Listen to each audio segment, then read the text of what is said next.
بسم الله الرحمن الرحيم. الحمد لله وكفى وسلام على عباده الذين اصطفى. أما بعد فأعوذ بالله من الشيطان الرجيم. بسم الله الرحمن الرحيم. لا إله إلا أنت سبحانك إني كنت من الظالمين.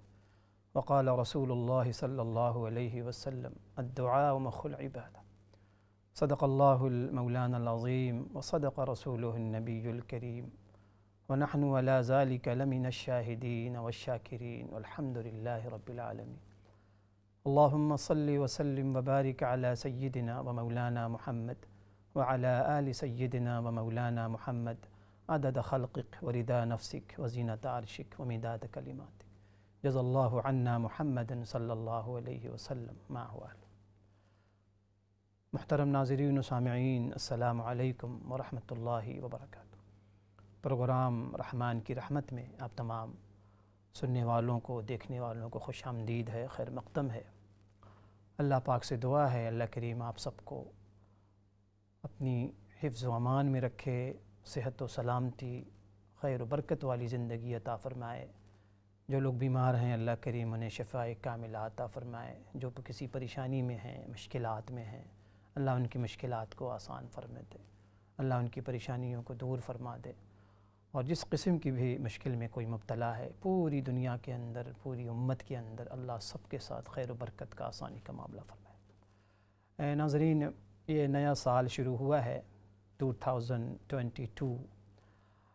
آپ سب کو اللہ کرے کہ یہ سال ہم سب کے حق میں، پوری امت کے حق میں، پوری انسانیت کے حق میں خیر و برکت والا سال بن جائے، امن و امان والا سال بن جائے، عافیت والا سال بن جائے، اور پچھلے سال کے مقابلے میں بہتر سال ہو، عمل کے اعتبار سے، ایمان کے اعتبار سے اور ایکشن کے اعتبار سے۔ اللہ پوری امت کے حق میں، پوری انسانیت کے حق میں اس سال کو خیر و برکت والا سال بناتا ہے، آمین یا رب العالمین۔ ناظرین، یہ جو پروگرام ہوتا ہے جس کا نام ہی رحمان کی رحمت ہے، اللہ کرے کہ ہمیں رحمان سے بھی تعلق ہو جائے، اور رحمان کی رحمت تو ہر لمحہ ہم مستفید ہو رہے ہوتے ہیں۔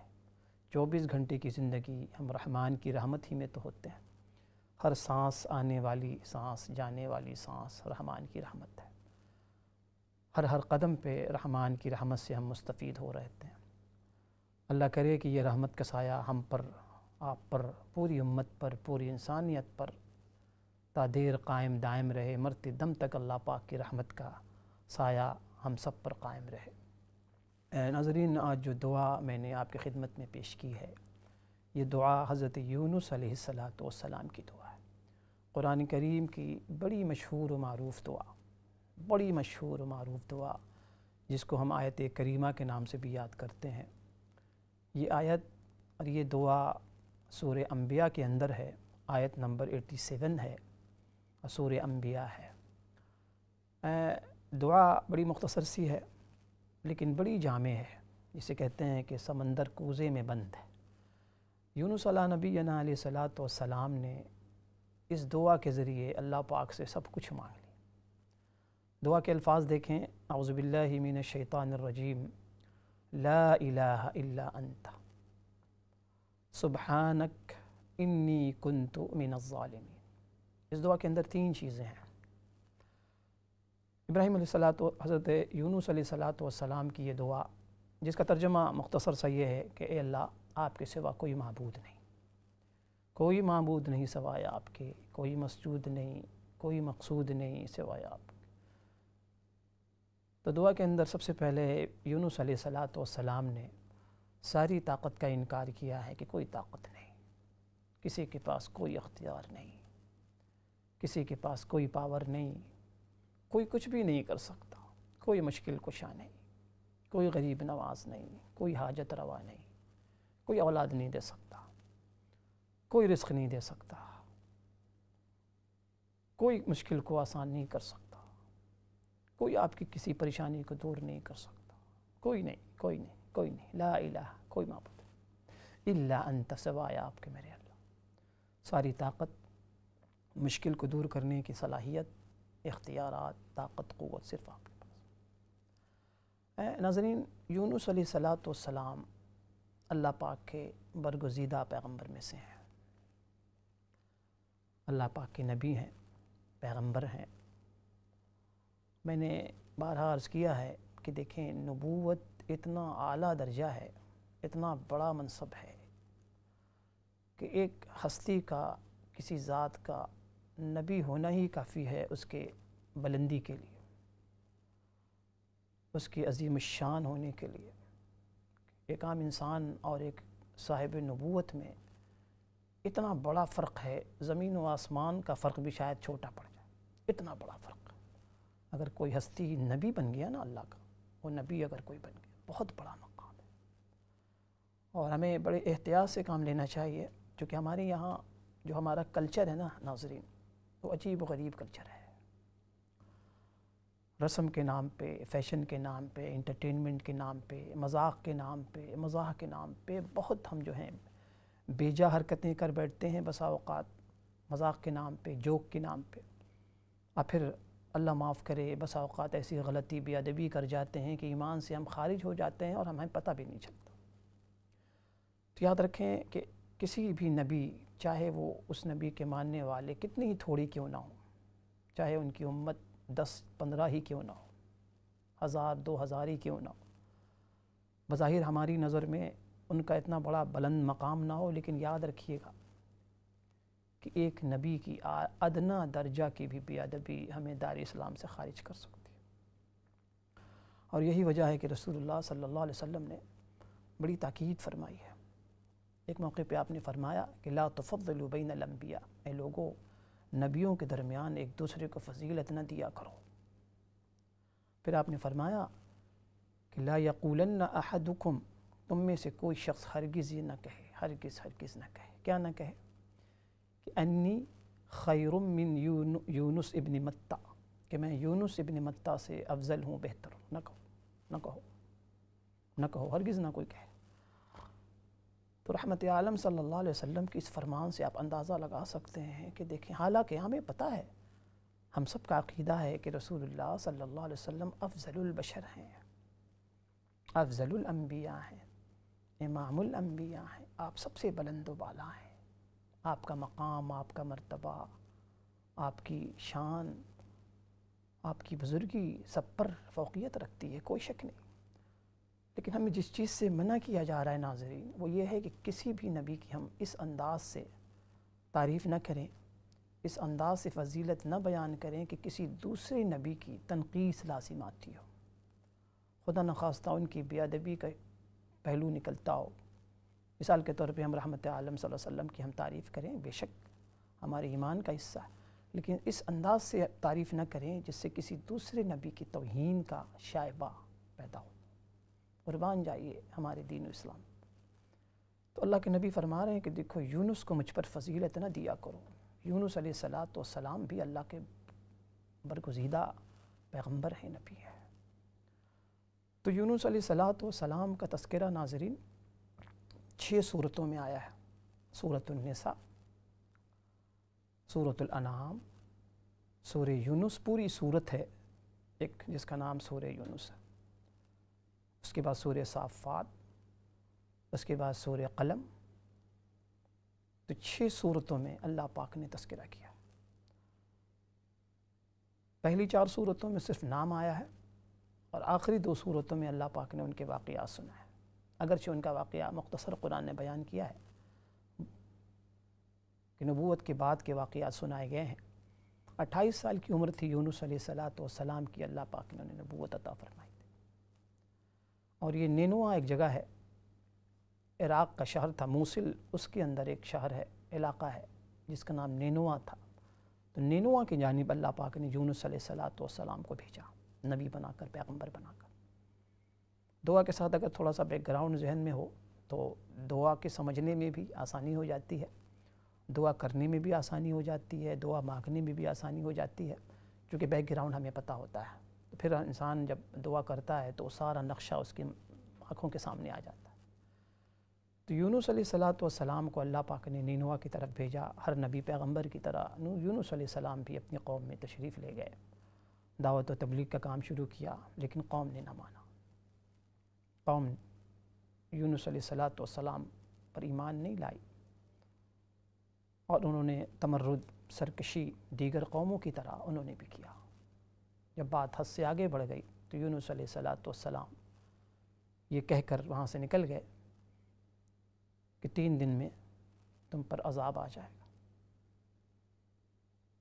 یونس علیہ السلام یہ کہہ کے روانہ ہو گئے، اور جب روانہ ہوئے تو ظاہر ہے کہ سفر شروع کیا۔ جب سفر شروع کیا تو راستے میں سمندر تھا، دریا اس کو پار کرنا تھا، تو سمندر کے کنارے تشریف لائے تو دیکھا ایک کشتی تیار ہے، چلنے کے لیے بالکل تیار ہے، ریڈی ہے، سارے مسافر بیٹھے ہوئے ہیں۔ یونس علیہ السلام بھی موقع غنیمت سمجھ کے انہوں نے کہا کشتی پھر ملے نہ ملے، اس پانی کے جہاز پہ کشتی پہ بیٹھ گئے۔ آگے ہوا یہ کہ جب کشتی چلی تو کشتی راستے میں بھنور میں پھنس گئی۔ ادھر یونس علیہ السلام کی قوم نے جب دیکھا کہ یونس علیہ السلام نہیں ہیں، بہت تلاش کیا نہیں ملے، تو ان کو اندازہ ہو گیا کہ شاید یونس علیہ السلام ہم سے الگ ہو گئے، اس کا مطلب کہ کچھ ہے مسئلہ۔ پھر انہوں نے آثار دیکھے عذاب کے، آسمان پر بادل چھانے لگے، تو انہوں نے فیصلہ کیا کہ نہیں، ہمیں توبہ کرنا چاہیے۔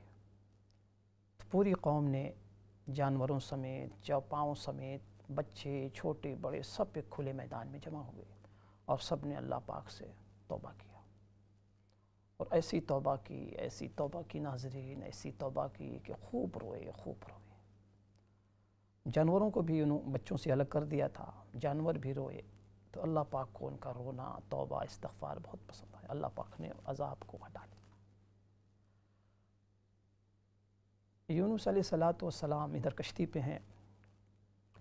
کشتی جب بھنور میں پھنسی تو ان کے عقیدے کے مطابق، دیکھیں ہر دور میں، ہر علاقے میں کچھ نہ کچھ ایسی چیزیں ہوتی ہیں جس کو لوگ فالو کرتے ہیں۔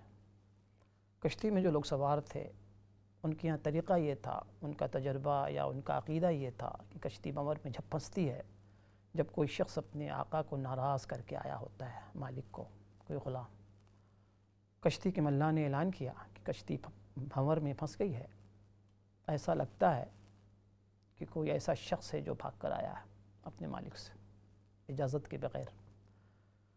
یونس علیہ السلام کو فوراً احساس ہوا کہ ایسا تو نہیں ہے کہ مجھ سے غلطی ہو گئی ہے، میں اللہ تعالیٰ کی وحی کا انتظار کیے بغیر وہاں سے نکل گیا تھا۔ یونس علیہ السلام نے فرمایا کہ وہ میں ہوں، بھاگا ہوا غلام، لیکن شکل و شباہت ظاہر ہے کہ ایسی تھی کہ لوگوں کو یقین نہیں آ پایا کہ اتنا بھلا شخص، بزرگ، ظاہر ہے کہ پہچانتے بھی لوگ ہوں گے۔ انہوں نے کہا نہیں، ایسا نہیں ہو سکتا۔ اس کے بعد قرآن اندازی کیا گیا، یونس علیہ السلام کا نام آیا، پھر بھی لوگ نہیں مانے، حتیٰ کہ 3 بار قرآن اندازی کی گئی، تینوں بار میں یونس علیہ السلام کا نام آیا۔ آخر میں یونس علیہ السلام دریا میں کود گئے۔ اللہ پاک کا انتظام، اللہ پاک کا اپنا نظام۔ میں نے ابھی عرض کیا کہ انبیاء علیہ السلام اللہ پاک کے بہت برگزیدہ ہوتے ہیں، ان کا وہ مقام و مرتبہ ہے کہ عام انسان امیجن نہیں کر سکتا۔ بہرحال ادھر اللہ پاک نے ایک مچھلی کو اسپیشل حکم دیا کہ تم جاؤ اور یونس علیہ السلام کو اپنے پیٹ میں رکھو، ایز اے غذا نہیں، ایز اے فوڈ نہیں، ایز اے مہمان خانے کہ تمہارا پیٹ مہمان خانہ ہوگا، یونس علیہ السلام مہمان ہوگا۔ ناظرین، کالز بھی آن ہیں، آپ چاہیں تو آج کے موضوع کے حوالے سے کوئی کال کر سکتے ہیں، یونس علیہ السلام کے بارے میں کچھ پوچھنا ہو یا اور بھی کوئی مسئلہ آپ کے ذہن میں ہو تو آپ ہمیں کال کر کے سوال کر سکتے ہیں۔ پھر ہوا یہ کہ یونس علیہ السلام مچھلی کے پیٹ میں تشریف لے آیا۔ بہت بڑی مچھلی ہے، مچھلی کی کیا کیفیت تھی، کتنی بڑی تھی، کیا رنگ تھا، ظاہر کی چیزیں۔ قرآن دیکھیں، قرآن مجید کا ایک خاص اسٹائل ہے، قرآن مجید غیر ضروری باتیں نہیں کرتا۔ کوئی واقعہ جب سناتا ہے تو واقعے کے اس حصے کو سناتا ہے جس سے انسانیت کی ہدایت وابستہ ہوتی ہے، غیر ضروری باتیں قرآن نہیں کرتا۔ مچھلی کا رنگ کیا تھا، مچھلی کا ویٹ کیا تھا، مچھلی کی ہائٹ کیا تھی، کون سی مچھلی تھی، نہیں، بس یہ بتایا کہ مچھلی۔ بلکہ اللہ پاک نے 2 مقامات پہ سورہ قلم کے اندر اللہ پاک نے سورہ انبیاء کے اندر اللہ پاک نے مچھلی والا کہہ کے پکارا ہے، وزن نون، مچھلی والے. حوت بھی مچھلی کو کہتے ہیں، وَلَا تَكُنْ كَصَاحِبِ الْحُوتِ، مچھلی والے، مچھلی والے. بڑے لاڈ سے پیار سے اللہ پاک نے یاد کیا یونس علیہ السلام. یونس علیہ السلام مچھلی کے پیٹ میں آ جاتے ہیں اور 3 رات 3 دن گزارتے ہیں مچھلی کے پیٹ میں. آپ اندازہ لگائیے کہ ایک تو رات کا اندھیرا، سمندر کا اندھیرا، اور پھر مچھلی کے پیٹ کی تاریکی. مچھلی کے پیٹ میں ایک آدمی ہو، یعنی کئی اندھیرا، مستقل اندھیرا در اندھیرا، اندھیریاں، تاریکیاں. اس موقع پر یونس علیہ السلام کی زبان مبارک سے جو کلمہ جاری ہوا وہ مبارک کلمہ تھا، لا الہ الا انت، میرے اللہ تیرے سوا کوئی معبود نہیں. کیا مطلب؟ کہ اللہ بظاہر جو حالات ہیں اس وقت، اس مصیبت سے باہر نکلنے کا کوئی راستہ نہیں، اس مشکل سے باہر نکلنے کا کوئی راستہ نہیں. اس مشکل سے نکالنے والی ذات اگر کوئی ہے تو صرف اور صرف آپ ہیں، مشکل کشا آپ ہیں. اب دیکھنے بڑی عجیب بات ہے کہ یونس علیہ السلام تو مشکل کشا اللہ پاک کو کہیں اور ہم نے مشکل کشا کسی اور کو بنا رکھا ہو. ہمارے ساتھ ایک کالر ہیں جو ان کو شامل کرتے ہیں. جی السلام علیکم. وعلیکم السلام ورحمۃ اللہ. جی مجھے رمضان کریم کے لحاظ سے کرنا تھا کہ 3 مہینے اس میں بچے ہیں، تو اب ہم سب کو بتا دیں کہ اس کی تیاری ہم کیسے کریں اور دعا کا معمول کیا ہونا چاہیے لحاظ سے. چلو جزاک اللہ خیر، بہت بہت شکریہ جی، بہت شکریہ. تو اس موقع پر یونس علیہ السلام کی دعا ناظرین آپ دیکھیں، اتنی جامع دعا ہے کہ میں بارہا عرض کرتا ہوں اور کیا میں نے کہ ایسی دعائیں انبیاء علیہ السلام ہی کر سکتے ہیں، کوئی اور نہیں کر سکتا. دعا کا جو اسلوب ہے، دعا کا جو انداز ہے، دعا کے اندر جو آپ دیکھیں کہ سب سے پہلے اللہ پاک کی توحید کا اقرار بندہ کر رہا ہو. آج ہماری دعائیں قبول کیوں نہیں ہوتی ہیں؟ ہم کمپلین کرتے رہتے ہیں کہ یہ بہت عرصے سے دعا مانگ. اس کی ایک بہت بڑی بنیادی وجہ کہ ہمارے عقیدے صحیح نہیں ہیں، ہمارے عقیدوں کے اندر ملاوٹ. ہم نے اللہ پاک کو ہی نہیں، اللہ پاک کو بھی مانا ہوا ہے، اللہ پاک بھی طاقتور ہے. یہ سارا جھگڑا ہی اور بھی کا ہے، جبکہ اسلامی تعلیمات یہ ہے کہ اللہ پاک کو ہی کے نام سے ہی سے کہو، اللہ پاک ہی معبود. یونس علیہ السلام نے سب سے پہلے اقرار کیا کہ میرے اللہ طاقت صرف آپ کی ہے، قوت صرف آپ کے پاس ہے، اختیارات صرف آپ کے پاس، لا الہ الا انت، کوئی معبود نہیں، کوئی مسجد نہیں، کوئی مشکل کشا نہیں، کوئی دستگیر نہیں. عقیدے کی درستگی ناظرین تمام اعمال صالحہ کی بنیاد ہے، جڑ ہے، کہ اللہ پاک کی ذات کو تنے تنہا، صرف ذات میں نہیں، صفات میں بھی، اختیارات میں بھی، طاقت میں بھی، قوت میں بھی، علم میں بھی بالکل یکتا مانا جائے.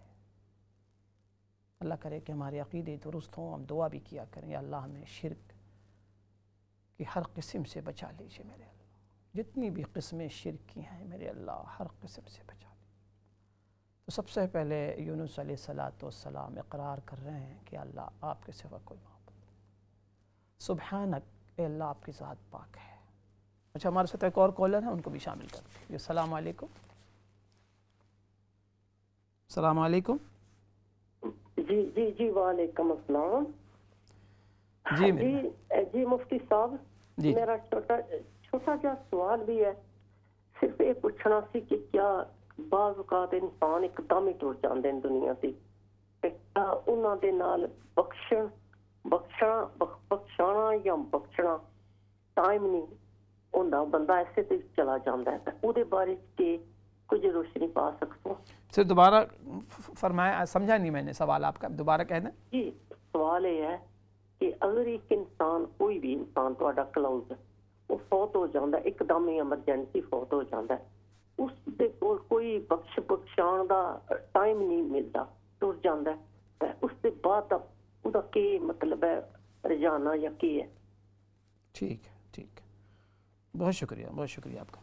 بہت شکریہ میری بہن. اچھا پہلا سوال تھا پوچھا تھا کالر نے کہ رمضان کی چونکہ آمد ہے 3 ماہ رہ گئے ہیں تو اس کی تیاری کیسے کریں. یہ تو بہت اچھی بات ہے. یہی معمول صحابہ کرام کا تھا کہ رمضان کے آنے سے 6 ماہ قبل 3 ماہ قبل رمضان کی تیاری کرتے تھے, رمضان کے بارے میں سوچتے تھے. تو سب سے جو پہلی چیز ہے کہ دیکھیں اس کے لیے ہم پلاننگ کریں, ٹارگیٹ بنائیں کہ ہمیں رمضان میں کرنا کیا ہے. منصوبہ بندی بہت ضروری ہے. پلاننگ ہماری کسی چیز کی چونکہ پلاننگ نہیں ہوتی ہے اس لیے اس چیز کا اس عمل میں برکت نہیں ہوتی. ابھی سے یہ پلان کریں اور وقت کو اپنے فارغ کریں کہ رمضان کا مہینہ زیادہ سے زیادہ ہم رمضان میں دن اور رات عبادت میں کیسے گزاریں. ابھی سے ایسی پلاننگ کریں کہ رمضان میں جو وقت ہمیں فارغ مل جائے, دن میں بھی رات میں بھی, جاب اگر کر رہے ہیں تو کوشش کریں رمضان میں مختصر کر دیں تاکہ زیادہ زیادہ وقت اللہ پاک کے ذکر تلاوت میں گزرے.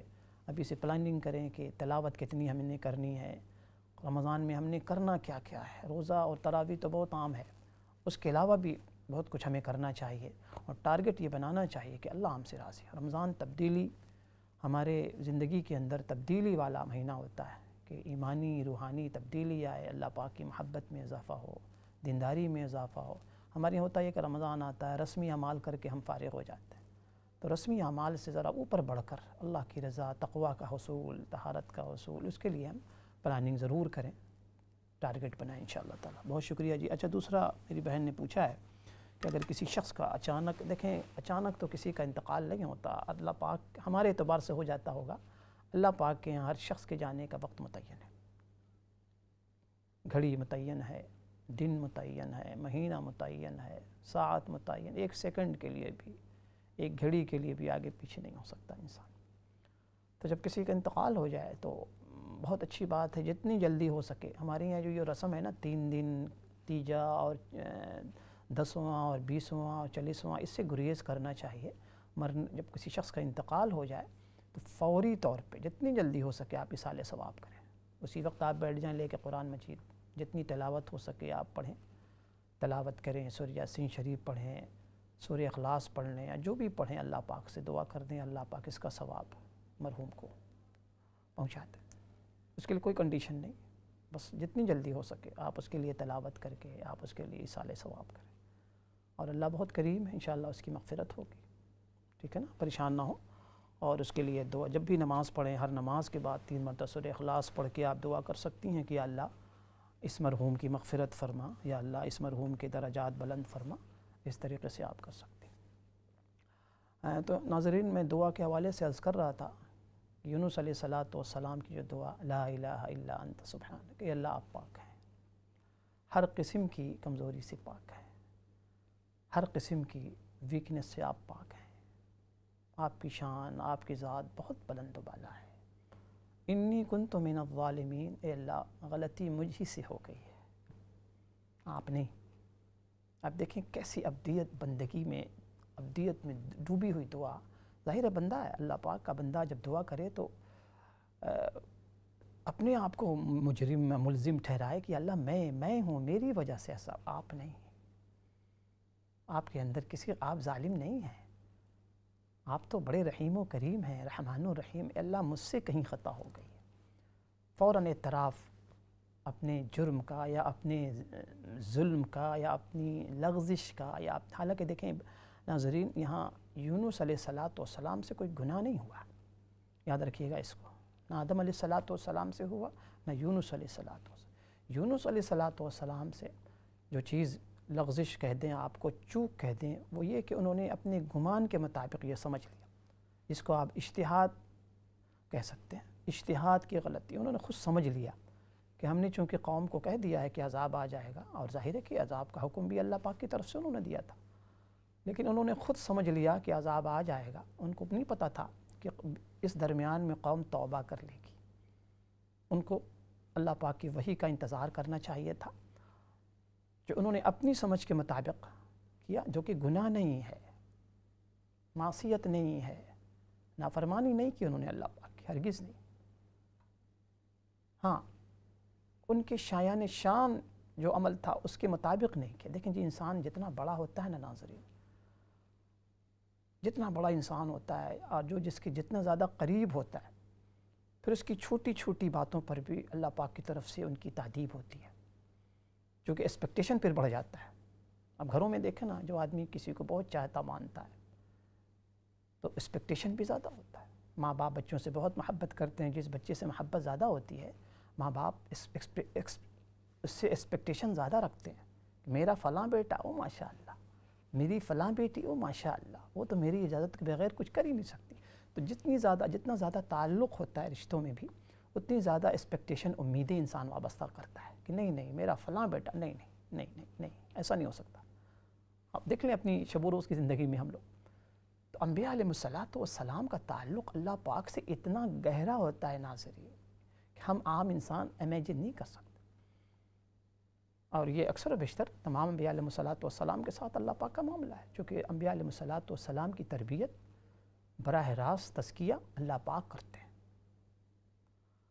موسیٰ علیہ السلام سے بھی ایک مرتبہ ہوا، خود رحمت عالم صلی اللہ علیہ وسلم کو اللہ پاک نے کئی بار اللہ پاک نے تاکید کی ہے کہ ایسا نہیں کرتے، ایسا کرنا چاہیے آپ کو۔ تو یہ لاڈ پیار۔ تو مختصر سے بریک کے لیے جانا ہے ناظرین، بریک کے بعد انشاءاللہ پھر اسی دعا کے حوالے سے باتیں ہوں گی۔ السلام علیکم ورحمۃ اللہ وبرکاتہ۔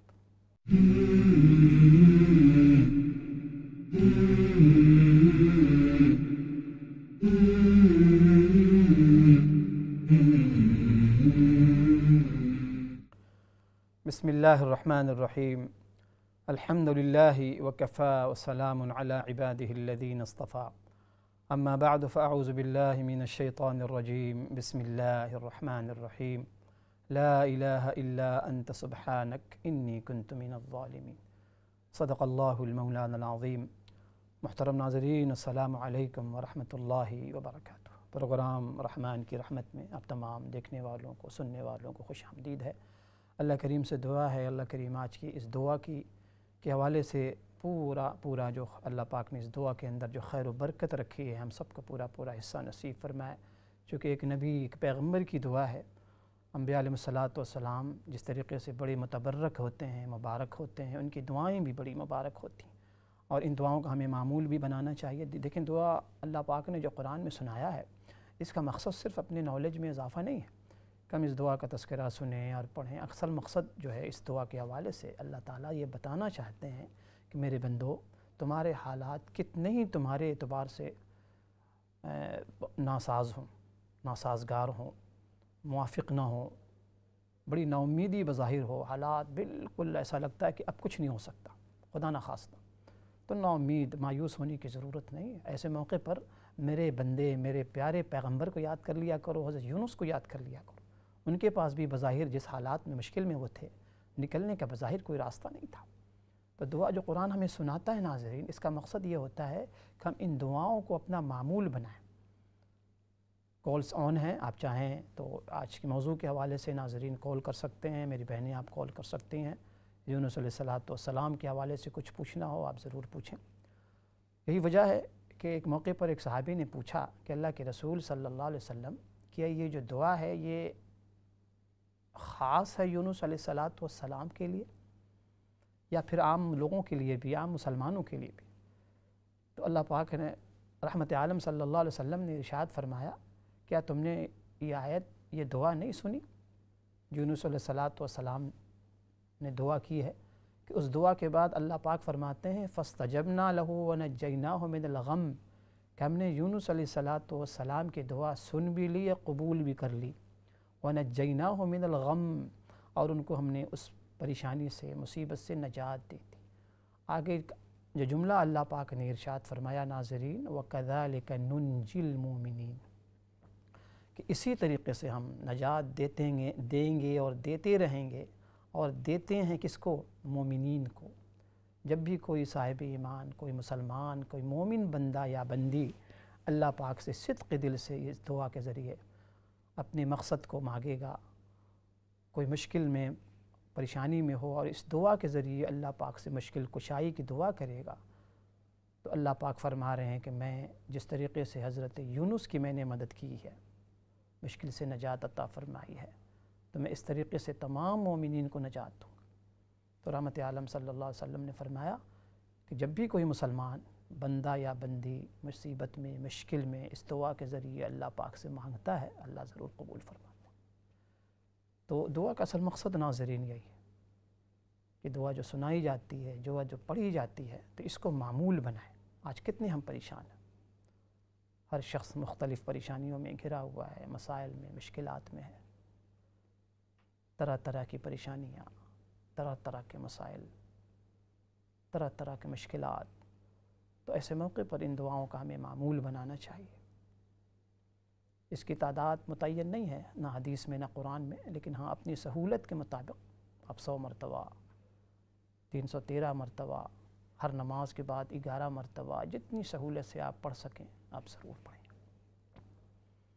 اور جب بھی دعا کریں صدق دل سے اللہ کریم سے دعا مانگیں، یا اللہ یہ پریشانی ہے، یا اللہ یہ مشکل ہے، یا اللہ میرا یہ مسئلہ ہے، بچوں کے مسائل ہوں، جاب کا مسئلہ ہو، بیماری کا مسئلہ ہو، کسی بھی قسم کا مسئلہ ہو، اللہ پاک سے ہمیں دعا مانگنی چاہیے۔ اور دعا کے ساتھ ساتھ ہمیں جو تدبیر ہے، علاج معالجہ کا مسئلہ ہے، اور دعا کی قبولیت کے حوالے سے اپنے عقیدوں کو ہم جائزہ لینا چاہیے کہ خدا نخواستہ میرے عقیدے میں کوئی ملاوٹ تو نہیں ہے، عقیدے میں کوئی آمیزش تو نہیں ہے، اللہ پاک کی ذات و صفات میں ہم کسی کو شریک تو نہیں کر رہے۔ تو یقین کے ساتھ دعا مانگیں، اس کے علاوہ کسی پر ظلم تو نہیں ہم کر رہے ہیں۔ جو چیزیں دعا میں رکاوٹ بنتی ہیں ناظرین، ان کا ہمیں جائزہ لیتے رہنا چاہیے کہ یا اللہ کہیں ماں باپ پر ظلم تو ہم نہیں کر۔ آج کتنی مائیں ہیں جو رو رہی ہوتی ہیں، کتنے والدین ہیں جو رو رہے ہوتے ہیں۔ تو ایسے بچوں کو یاد رکھنا چاہیے کہ وہ ہزاروں حج کر لیں، ہزاروں عمرہ کر لیں، ہزاروں مسجدیں بنا لیں، ہزاروں مدرسے بنا لیں، ہزاروں ہینڈ پمپ اور رفاہی کام کر لیں، یقین جانیے کہ وہ اللہ کو راضی نہیں کر سکتے اگر ماں باپ ناراض ہیں۔ ہزاروں آپ نیکی کے کام کر لیں، اگر آپ کے ماں باپ ناراض ہیں، اگر والدین ناراض ہیں، چونکہ اگر والدین ناراض ہیں تو اللہ ناراض ہے، اور اللہ پاک اگر ناراض ہے تو یقین جانیے کہ ان کاموں سے اس کی تلافی نہیں ہو سکتی۔ تو ہمیں اس کا جائزہ لینا چاہیے کہ کہیں ہم کسی پہ ظلم تو نہیں کر رہے۔ میاں بیوی کے تعلقات آج کتنے اللہ اکبر عجیب و غریب ہو گئے ہیں، رشتے ٹوٹ رہے ہیں، سمٹتے چلے جا رہے ہیں، ہمیں کوئی پرواہ نہیں۔ ہم مصروف ہیں اپنی عبادات کے اندر، نمازوں میں، روزوں میں مصروف ہیں۔ تو اسلام کا کمال یہ ہے ناظرین کہ اسلام کی جو احکامات ہیں پورا ایک پیکج ہے، پورا ایک پیکج ہے۔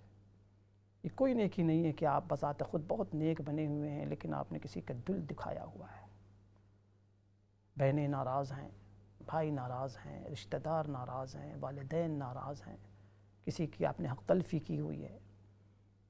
تو اسلام یہ ہے کہ آپ کے جس طریقے سے نماز آپ کی شاندار ہو جائے، آپ کے اخلاق بھی شاندار ہو، تعلقات بھی شاندار ہو، اسلام نے اس پر بہت زور دیا ہے، بہت زور دیا۔ حدیث کے الفاظ ہیں کہ تعاشروا کالاخوان وتعاملوا کالاجانب، آپس میں معاشرت جو تمہاری ہو، بھائی بھائی بن کے رہو، بھائیوں کی طرح ملو جلو۔ ہاں جب معاملہ کرو کسی سے تو غیروں کی طرح، اجنبیوں کی طرح معاملات کرو، معاملات کا بہت صفائی بہت ضروری ہے۔ تو الحمدللہ ناظرین، یہ دعا جو میں نے عرض کی اس کو معمول بنا لیں۔ بہت سے لوگوں کی کال آتی رہتی ہے، پریشان حال ہیں، طرح طرح کے مسائل بچوں کے حوالے سے، تو اس دعا کو کم از کم 100 مرتبہ صبح، 100 مرتبہ شام پڑھا کریں، اور یقین کے ساتھ کہ اللہ کے سوا کوئی معبود نہیں ہے، اللہ کے سوا کسی کے پاس کوئی اختیار نہیں ہے، اللہ کے سوا کسی کے پاس کوئی طاقت نہیں ہے۔ قرآن نے تذکرہ کیا ہے، یا ایھا الناس انتم الفقراء الی اللہ، اے لوگو تم سب کے سب اللہ کے محتاج ہو، واللہ الغنی، غنی کی ذات، غنی ذات صرف اللہ کی ہے۔ اس عقیدے کے ساتھ اللہ سے مانگیں ناظرین کہ اللہ کے سوا کوئی معبود نہیں، اللہ کے سوا کوئی مسجود نہیں، تو یقین جانیے اللہ پاک ضرور دعا سنیں گے۔ ضرور دعا سنیں گے اللہ پاک۔ اور قرآن نے جو دعاؤں کا جو تذکرہ کہ آپ دیکھیں کتنا بڑا یہ ذخیرہ اور کتنی بڑی یہ نعمت ہمیں اللہ پاک نے دی ہے۔ اس لیے دعا کے حوالے سے ایک تو ہے دعا کرنا، دعا مانگنا، ایک تو ہے ناظرین دعا لینا، کہ ایسا سلوک کیجئے کسی کے ساتھ، ایسا برتاؤ کیجئے کہ وہ آپ کو دعا دے، دعائیں دل سے نکلیں، زبان سے بھی دعا ادا ہو، لیکن جب دعا انسان کسی کو دل سے دیتا ہے نا ناظرین دعا، تو وہ دعا بہت مؤثر ہوتی ہے کہ کسی کے ساتھ اچھا آپ سلوک کریں، ہمدردی کا برتاؤ کریں تو وہ آپ کو دعا دیتا ہے۔ آج اس کی ہم پرواہ نہیں کرتے، ہزاروں لوگوں کو ہم نے ناراض کر رکھا ہے، حق تلفی کر رکھی ہے، ناراض کر رکھا ہے، بٹ وی ڈونٹ کیئر۔ نماز بھی جاری ہے، دل آزاری بھی جاری ہے، تو ہمیں اس کا خیال رکھنا چاہیے کہ ہماری دعائیں کیوں رد ہو جاتی ہیں، کیوں قبول نہیں ہوتی۔ اس کے علاوہ رزق حلال کا جائزہ لیتے رہنا چاہیے کہ ہم جو کھانا کھاتے ہیں، لقمہ کھاتے ہیں، خدا نخواستہ وہ لقمہ حرام تو نہیں، ہماری کمائی میں حرام کی آمیزش تو نہیں ہے۔ اس کے علاوہ نماز کی جو پابندی ہے اس میں کوتاہی تو نہیں ہو رہی ہے۔ کیا نماز کی ہم پابندی کرتے ہیں؟ فجر کی پابندی ہو رہی ہے؟ کیا ہم زکوٰۃ نکالتے ہیں؟ کیا زکوٰۃ کی ادائیگی صحیح سے ہو رہی ہے؟ حج تو ظاہر ہے کہ پوری زندگی میں ایک مرتبہ ہے، رمضان بھی سال میں ایک مرتبہ ہے، لیکن نماز روزانہ 5 مرتبہ ہے ناظرین، 5 times a day۔ کیا نماز کی ادائیگی ہو رہی ہے؟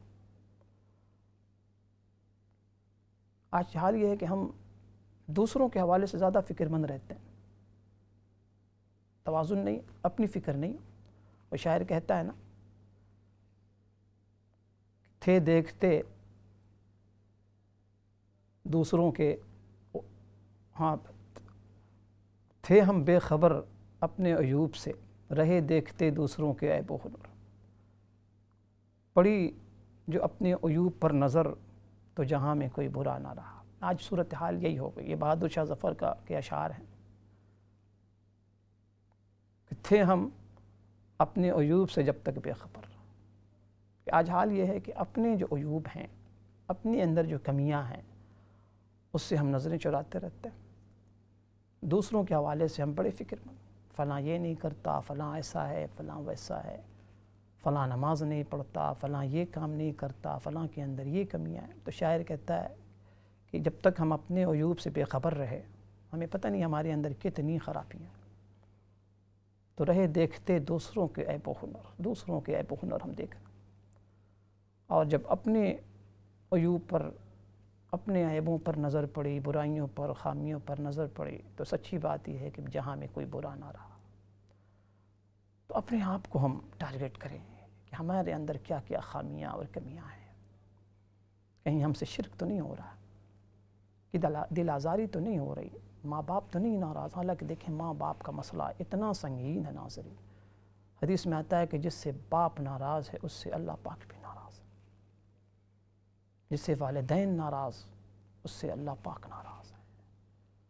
تو اب ہمیں والدین کو راضی کرنے کی فکر نہیں ہوتی، ہم عمرے پہ عمرے کر رہے ہوتے ہیں، ہم دوسرے نیکیوں کے کام کر رہے ہوتے ہیں، بے شک کریں، اللہ قبول فرمائے، لیکن یہ کوئی نیکی کا کمال نہیں ہے کہ والدین ناراض ہوں، ان کو راضی کیے بغیر آپ دوسرے کاموں میں لگے۔ گھر میں بچے ہیں، کیا بچوں کی تربیت ہو رہی ہے؟ کیا بچے قرآن مجید پڑھ رہے ہیں؟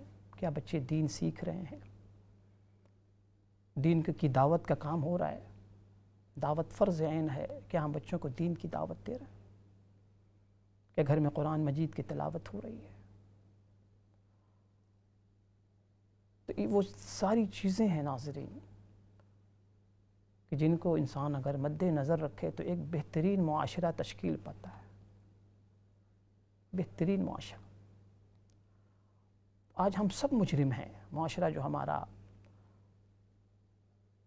بدحالی کی طرف جا رہا ہے، تباہی کی طرف جا رہا ہے، بگاڑ، مسلسل بگاڑ کا سلسلہ بڑھتا جا رہا ہے۔ ہم سب مجرم ہیں، ہم سب مجرم ہیں۔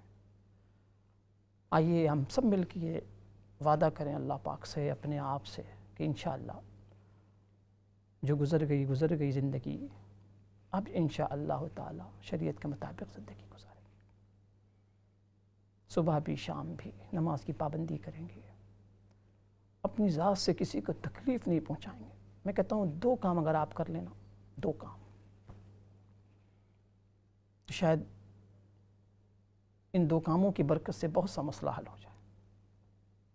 نمبر 1، ایک اپنی نماز کو درست کر لیں، نماز کی پابندی، نماز کو شاندار بنا۔ نمبر 2، اپنے آپ کو بے ضرر بنا دے، آپ کی ذات سے کسی کو تکلیف نہ پہنچے، نہ زبان سے نہ ہاتھ سے۔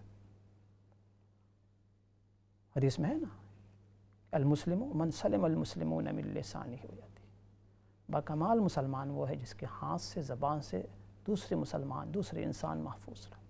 آئیے وعدہ کرتے ہیں ہم سب مل کے، ایک تو نماز اچھی کر لیں، ایک اپنا اخلاق اچھا کر لیں۔ نماز کے ذریعے اللہ پاک سے رشتہ مضبوط ہوگا، اور اخلاق جب ہوں گے اچھے، تو اچھے اخلاق کی وجہ سے اللہ کی مخلوق سے رشتہ اچھا ہوگا۔ کسی کو برا نہ کہیں۔ میں نے بارہا عرض کیا ہے، کسی عالم سے آپ کا اگر اختلاف ہے، کسی مقرر سے اختلاف ہے، کسی امام سے اختلاف ہے، کسی رشتہ دار سے اختلاف ہے، آپ اختلاف رکھیں، بالکل آپ کو حق ہے، لیکن بے ادبی کرنے کا حق نہیں ہے، بے احترامی کرنے کا حق نہیں ہے، غیبت کرنے کا حق نہیں ہے، اس پر فتوے لگانے کا حق نہیں ہے آپ کو، کہ آپ کسی کو بلا تحقیق گستاخ کہہ دیں، جہنمی کہہ دیں، یا کچھ اور کہہ دیں، مشرک کہہ دیں، منافق کہہ دیں۔ آج کس قدر ہم جب کسی سے اختلاف ہوتا ہے تو ہماری زبان کنٹرول میں نہیں ہوتی، ہم اسے مشرک کہہ دیتے ہیں، کافر کہہ دیتے ہیں، منافق کہہ دیتے ہیں، گستاخ رسول کہہ دیتے ہیں، نعوذ باللہ کیا کیا کہہ دیتے ہیں۔ اللہ کا واسطہ ہے، اللہ کا واسطہ ہے۔ حدیث میں منع کیا گیا کہ بدگمانی سے بچو، بدگمانی بہت بڑا گناہ ہے، ان الظن اسم، بہت بڑا گناہ ہے، بہت بڑا گناہ ہے۔ بدگمانی پر اللہ پاک کے ہاں سے پوچھا جائے گا کہ تم نے میرے فلاں بندے سے بدگمانی کی تھی، دلیل لاؤ۔ خوش گمانی پر دلیل نہیں مانگی جائے گی۔ آج بڑا مسئلہ ہے، پورا کا پورا ہمارا معاشرہ، ہماری سوسائٹی اس قدر جو ہے خرابی و بربادی، بد اخلاقی کی طرف رواں دواں ہے، کوئی کسی کی عزت کرنے کو تیار نہیں۔ بے ادبی کا ایک سیلاب ہے، بے احترامی کا سیلاب ہے، بے دینی کا سیلاب ہے ناصری، دجالیت کا سیلاب ہے، ایک فتنہ، فساد۔ تو اللہ پاک سے دعا کا معمول بنائیں، صبح اٹھ کے فجر پڑھ کے دعا کیا کریں، جتنی دعائیں یاد ہیں یا اپنی زبان میں دعا کیا کریں، یا اللہ ہم سب کی حفاظت فرما، بچوں کی حفاظت فرما، پوری امت کی حفاظت فرما۔ اللہ سے وعدہ کریں، صبح سے کمٹمنٹ کریں کہ اللہ میں آپ کا بندہ، آپ کی بندی بن کے زندگی گزارنا چاہتی ہوں، میرے مولا یہ آپ کی توفیق کے بغیر ممکن نہیں ہے، توفیق عطا فرما، یا اللہ توفیق عطا فرما۔ وعدہ کریں، اور جتنا ہو سکے اپنے اعمال کو درست کرنے کی کوشش کریں۔ صبح کی ابتدا اللہ کے کلام سے، تلاوت قرآن سے ہو۔ یہ جو دعا آج بتائی ہے، سورہ انبیاء کی آیت ہے، دعا ہے، آیت نمبر 87، اس کو معمول بنائیں۔ اب کوشش کریں کہ دعائیں سمجھ کے پڑھیں، اس کا ترجمہ آپ کو یاد ہونا چاہیے۔ دعا بہت بڑی نعمت ہے ناصرین، بہت بڑی نعمت ہے۔ یہ رحمت عالم صلی اللہ علیہ وسلم کے صدقے میں بہت سی ہمیں نعمتیں ملی ہیں، ان میں سے ایک نعمت دعا بھی ہے۔ تو ناظرین کالز بھی آن ہیں، آپ چاہیں تو آج کے حوالے سے ضرور کال کیا کریں، کیونکہ آپ جب کال کرتے ہیں، سوال کرتے ہیں، تو اس سے بہت فائدہ ہوتا ہے کہ جتنے سننے والے ہیں آپ کی برکت سے، سوال کرنے کی برکت سے انہیں بھی ان کے علم میں اضافہ ہوتا ہے۔ نماز کے مسائل ہوں، زکوٰۃ کے مسائل ہوں، روزے کے مسائل ہوں۔ آج کل دیکھیں چھوٹا سا دن ہو گیا ہے، رات لمبی ہو گئی ہے، تو بڑے آرام سے آپ روزہ رکھ سکتے ہیں. میری بہنیں روزہ رکھ سکتی ہیں جو روزے چھوٹ گئے ہیں، کیونکہ رمضان کی آمد ہے، 3 ماہ رہ گیا ہے. تو جن لوگوں کے روزے چھوٹ گئے ہیں وہ روزے رکھیں. ابھی سے قرآن مجید کی تلاوت کا معمول بنائیں، تھوڑا سا صحیح، 1 رکوع ہی پڑھیں لیکن پابندی سے پڑھیں. سورہ یاسین پڑھیں. ابھی سے ٹارگٹ بنائیں، قرآن کی تفسیر پڑھیں تاکہ قرآن مجید سمجھ کے پڑھنا آ جائے. تو اللہ تعالیٰ سے دعا کیا کریں کہ یا اللہ رحم و کرم کا معاملہ فرما، یا اللہ صحت و عافیت والی زندگی عطا فرما. تو ناظرین، یونس علیہ الصلوۃ والسلام کے حوالے سے میں عرض کر رہا تھا کہ اللہ پاک کے بڑے برگزیدہ پیغمبر نبی ہیں، اور یہ دعا میں نے ابھی عرض کیا کہ ان سے کوئی نعوذ باللہ معصیت یا گناہ نہیں ہوا تھا. یہ دعا بھی اللہ پاک کی طرف سے انہیں سکھائی گئی. تو میں نے ابھی عرض کیا کہ انبیاء علیہ الصلوۃ والسلام کا مرتبہ مقام بہت بلند و بالا ہوتا ہے. تو ادنا درجے کی بے ادبی سے بھی گریز کرنا چاہیے کہ خدا نخواستہ کسی قسم کی بے ادبی نہ ہو.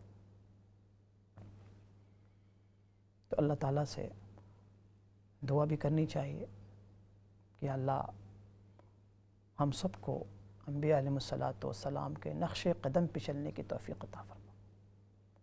جتنے بھی انبیاء ہیں، حضرت آدم علیہ الصلوۃ والسلام سے لے کر حضرت خاتم رحمت عالم صلی اللہ علیہ وسلم، کم و بیش 1,24,000. اور میں نے بھی عرض کیا کہ جو دعا قرآن نقل کرتا ہے، اللہ پاک ہمیں سناتے ہیں، تو اس کا کیا مقصد ہوتا ہے؟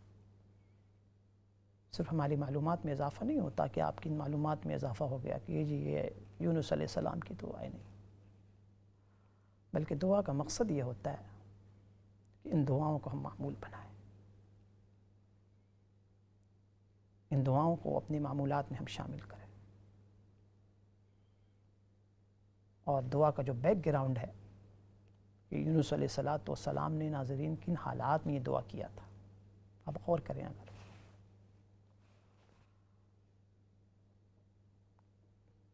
اچھا، ہمارے ساتھ کالر ہیں جو ان کو شامل کرتے ہیں. جی السلام علیکم.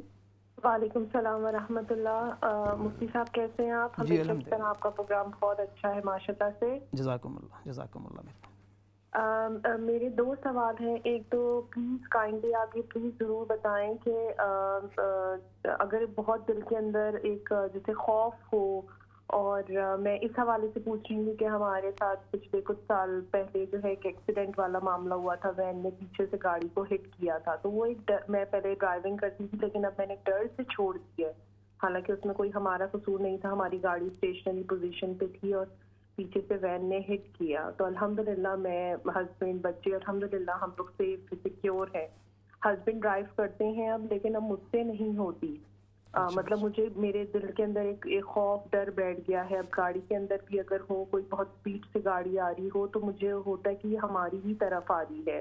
کوئی پیڈسٹرین کراس کر رہا ہوتا ہے روڈ تو مجھے لگتا ہے کہ میں اس کو، یا مطلب ہماری گاڑی سے اس کو کچھ نہ ہو جائے. تو ڈر اور خوف دور کرنے کے لیے میں کیسے اپنے دل کے اندر سے جو ہے ڈر اور خوف کو دور کروں، اس کے لیے کچھ بتائیے گا. اور دوسرا میرا ایک سوال یہ ہے کہ جیسے ابھی جب لاک ڈاؤن چل رہا تھا اور مرد حضرات گھر کے اندر ہی جماعت سے پڑھ رہے تھے یا اگر اکیلے نماز بھی پڑھ رہے تھے، تو اس کو کلیریفائی کیجیے گا کیونکہ دو تین لوگوں سے یہ بات پتہ چلی ہے کہ اگر 3 بالغ لوگ ہوں، یعنی کہ ایک جماعت کروا رہا ہو اور پیچھے جو ہے ایک خاتون ہو، یعنی کہ ان کی بہن یا بیوی ہو، اور ایک اور کوئی مرد ہو، تو یا تو سب کی نماز ہو سکتی ہے یا وہ جماعت کروا سکتے ہیں کوئی ایک شخص. اور یا پھر انہوں نے جو ہے وہ یہ بھی والی بات کری تھی کہ اگر ایک آدمی جو جماعت کروا رہا ہو اور پیچھے جو ہے کوئی ایک عورت ہو اور ایک کوئی بچہ ہو تو بھی ہو سکتی ہے. جی بہت شکریہ. جی بہت شکریہ. جی السلام علیکم ورحمۃ اللہ. کالر. جی السلام علیکم. وعلیکم السلام ورحمۃ اللہ. جی مجھے صلاۃ التسبیح کے سے سوال کرنا تھا کہ وہ کیسے پڑھتے ہیں اور اس کی اہمیت. ٹھیک انشاءاللہ. جی السلام علیکم ورحمۃ اللہ. السلام علیکم. وعلیکم السلام. جی بھائی. میں نے مولانا سے سوال کرا ہے کہ جی میں سن رہا ہوں جی. اچھا میرا یہ ہے کہ جب میں وضو کر لیتا ہوں فوراً میرا وضو ٹوٹ جاتا ہے, پھر مجھے دوبارہ کرنا پڑتا ہے, اور اکثر نماز میں بھی اکثر میرا وضو ٹوٹ جاتا ہے جب میں نماز پڑھتا ہوتا ہوں نا. اس کے مطلب میں نے پوچھنا تھا. جی جی ٹھیک ہے, عرض کرتا ہوں. اچھا میری بہن نے خوف اور ڈر دور کرنے کے لیے پوچھا ہے کہ ایک مرتبہ کوئی حادثہ ہو گیا تھا, تو اللہ کریم اپنی حفاظت میں رکھے میری بہن آپ کو. خوف دور کرنے کا یہ ہے کہ اللہ پاک سے ایک تو دعا, دوسری اپنے اندر انسان کانفیڈنس رکھے اور اس کو سوچے کہ انشاءاللہ جو ہوتا ہے اللہ پاک کی طرف سے ہوتا ہے, اور اس کے لیے جو ہے ہر نماز کے بعد آیت الکرسی پڑھتا رہے, اور اللہ پاک سے دعا ایک ہے یا حی یا قیوم برحمتک استغیث, اس کو پڑھتا رہے انشاءاللہ, اور یا قویو کا بھی ورد رکھے انشاءاللہ ہر نماز کے بعد. دوسرا یہ پوچھا ہے میری بہن نے کہ گھر میں جماعت اگر کرنی ہو تو دیکھیں جماعت کے لیے کہ 2 آدمی بھی اگر ہونا تو ایک آدمی نماز پڑھائے, دوسرا مقتدی جو ہے امام کی داہنی جانب ہو, تھوڑا سا پیچھے ہو جائے امام سے, نماز جماعت ہو سکتی ہے. عورتیں اگر ہوں, گھر کی محرم عورتیں, تو وہ پیچھے صف بنا کے جیسے جو ترتیب اسلام نے بتلائی ہے, عورتیں ہوں پھر بچے ہوں, اور ایک بچہ ایک ہی ہو, عورت ایک ہی ہو, خاتون ایک ہی ہوں, تو بچے اور خاتون ایک ساتھ صف میں پیچھے, اور مرد جو امام صاحب ہوں وہ آگے ہوں. اور اگر ایک مرد ہو تو اس کی صف بھی الگ ہی بنے گی, عورت کے ساتھ نہیں کھڑا ہو سکتا, ٹھیک ہے, وہ بالکل الگ جماعت الگ اس صف ہوگی. تو اس طریقے سے آپ جماعت کر سکتے ہیں. اور اگر صرف ایک عورت ہو تو وہ عورت پیچھے ہوگی, اور جو مرد ہوگا یعنی جو محرم لوگ ہوں گے, محرم جو بھائی ہے جو بھی ہیں شوہر ہیں تو وہ نماز پڑھائیں, خاتون ان کی جو بیوی ہیں یا بہن ہیں وہ پیچھے نماز پڑھ سکتی ہیں, کوئی حرج نہیں اس میں. اس کے علاوہ بھائی نے پوچھا ہے صلاۃ التسبیح کے بارے میں. صلاۃ التسبیح دیکھیں یہ ایک خاص نماز ہے, اس کے اندر تیسرا کلمہ 300 مرتبہ پڑھا جاتا ہے, اور اس کی فضیلت بھی ہے, بڑی فضیلت اس کی ہے, ایک مرتبہ زندگی میں پڑھ لینا چاہیے, لیکن ظاہر ہے کہ یہ مستحب ہے, کوئی واجب اور فرض نہیں ہے. اگر کوئی شخص پڑھنا چاہے تو بہت اچھی بات ہے. اور اس کے بعد میرے بھائی نے پوچھا ہے کہ ان کا وضو ہمیشہ ٹوٹ جاتا ہے. تو دیکھیں وضو ٹوٹنے کا مسئلہ وہی ہے کہ اگر تو آپ کو بیماری ہے کہ اتنا وقت بھی نہیں گزرتا کہ جس میں آپ نماز پڑھ سکیں 5 منٹ کا وقفہ, تب تو آپ معذور ہیں. لیکن اگر آپ معذور نہیں ہیں تو وضو جب بھی ٹوٹے تو آپ کو وضو کرنا ہوگا, چونکہ بغیر وضو کے نماز نہیں ہے. یا تو معذور آپ ہیں یا غیر معذور ہیں. معذوروں کے لیے مسئلہ الگ ہے کہ آپ اتنے معذور ہیں 5 منٹ کا وقفہ بھی نہیں گزرتا کہ وضو ٹوٹ جاتا, تو وہ تو آپ معذور ہیں. لیکن اگر ایسا نہیں ہے تو آپ کوشش کریں کہ جس طریقے سے آپ کنٹرول کر سکتے ہوں, کھانے پینے کے حوالے سے, گیس کے حوالے سے, دوائیں ہیں, اپنے جی پی سے ملیں, بتائیں ان کو کہ کوئی ایسا طریقہ ہو, ایسی کوئی دوا میڈیسن ہو کہ آپ کا گیس نہ نکلے, وضو نہ ٹوٹے اور نماز آپ پڑھ سکیں, تو انشاءاللہ تعالی آپ کے لیے پھر آسانی ہو جائے گی. اور اگر آپ معذور ہیں تو ظاہر ہے کہ پھر یہ ہے کہ آپ وضو کریں, چاہے وضو ٹوٹ جائے, اس وضو سے آپ پوری ایک نماز پڑھ لیں, تو کوئی مسئلہ نہیں ہے. جو معذورین کا مسئلہ الگ ہے. تو اللہ کریم سے دعا بھی ہے, اللہ پاک آپ سب کو, ہم سب کو, پوری امت کو شفائے کاملہ عاجلہ مستمرہ دائمہ عطا فرمائے. نئے سال کو ہم سب کے حق میں اللہ خیر و برکت والا بنا دے اور عافیت والا بنا دے. انشاءاللہ تعالیٰ پھر اگلے ہفتے پھر ایک نئی دعا کے ساتھ حاضر خدمت ہوں گا, اور آج کی دعا کے حوالے سے بھی اللہ کریم ہم سب کو یہ دعا پڑھنے کی, مانگنے کی توفیق عطا فرمائے. اپنا بہت خیال رکھیے گا. السلام علیکم ورحمۃ اللہ وبرکاتہ. Mm-hmm.